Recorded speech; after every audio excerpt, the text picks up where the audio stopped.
de cât este mingea la adversar,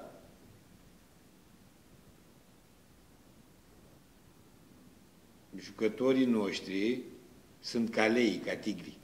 Imediat, pressing, nu acceptă, nu suportă ideea că mingea e la adversar. Nu lasă adversarul deloc să joace. Asta denotă și emană forță.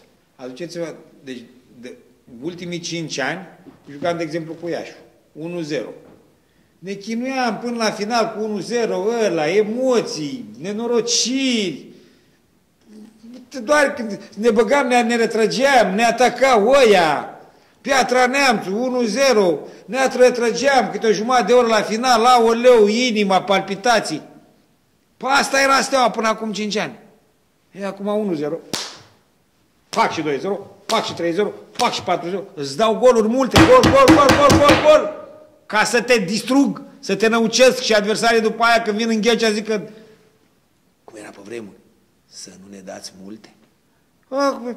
Până acum, a venit în Ghencea să luăm puncte sau puncte, să luăm puncte. Și vii tu în Ghencea, mă, să-i pui, în Ghencea, pac, bătaie, plece acasă. Asta trebuie să faci în Ghencea.